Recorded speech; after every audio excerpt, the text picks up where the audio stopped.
What's a red flag people often ignore because it looks sweet?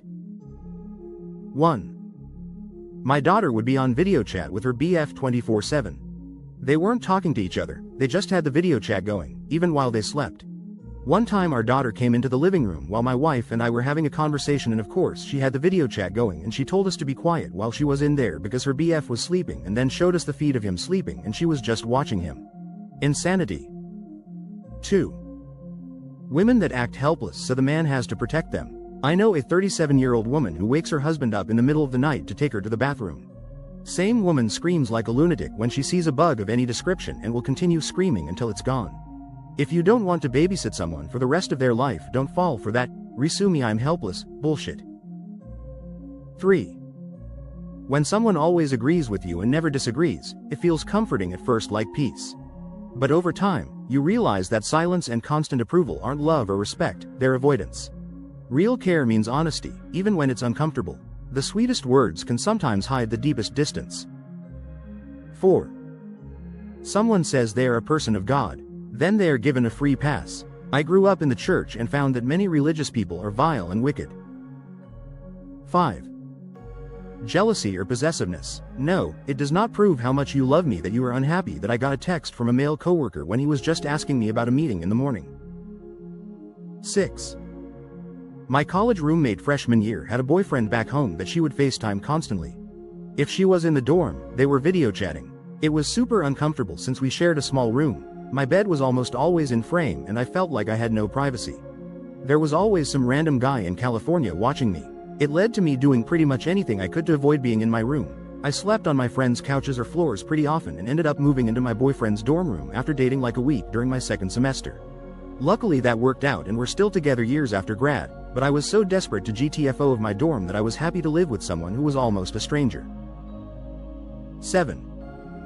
Children quickly becoming attached to brand new adults, wanting to be held, kissed, hugged, having no boundaries with strangers.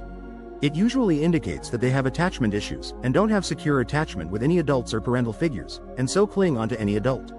I see people who work with kids think it's so cute when a kid comes to daycare or school or gets a babysitter and immediately wants to sit in their lap and be held and loved on by a stranger. It's not cute. It means something in that child's life has gone really wrong, and it's the adult's job to set appropriate boundaries and not allow the child to put them into that position.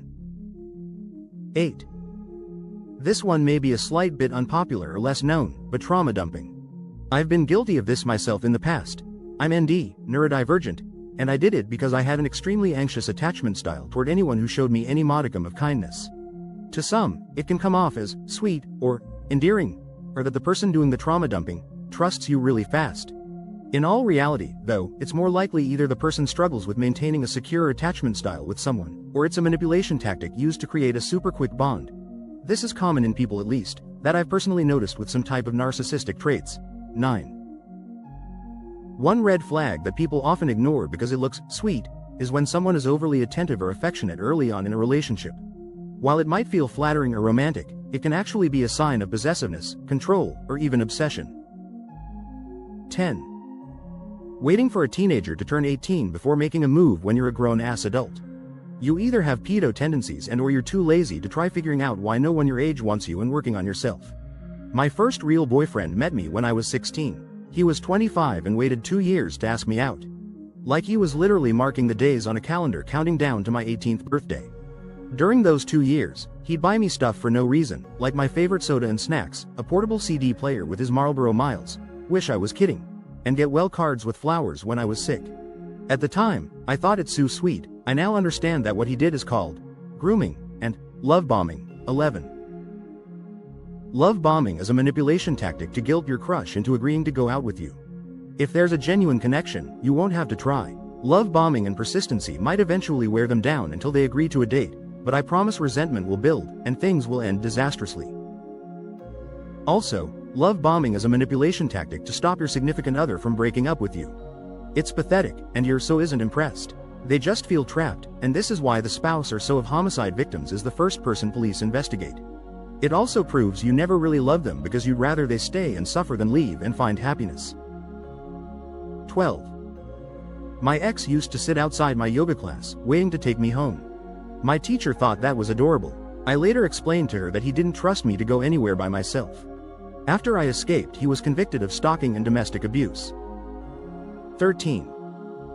Ignoring boundaries under the guise of doing something nice. When I was in college, I told my BF, who was like 15 years older, a whole other red flag, that I had a big exam to study for and couldn't hang out.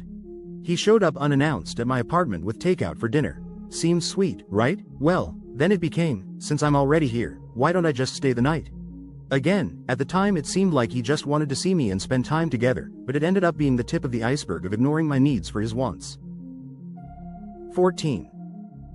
I know a guy who absolutely showers me with compliments, to the point that it's uncomfortable, about how beautiful I am, and how unique and special I am. I play music, and if he sees me perform, it's this wall of text about how amazing and intelligent my songwriting is, etc. It comes across sweet, but it feels like love bombing, and I wonder if he is low-key really controlling and abusive. And that's the video. Thanks for watching. Hope you enjoyed hearing what Reddit had to say. Now tell me in the comments, what's a red flag people often ignore because it looks sweet?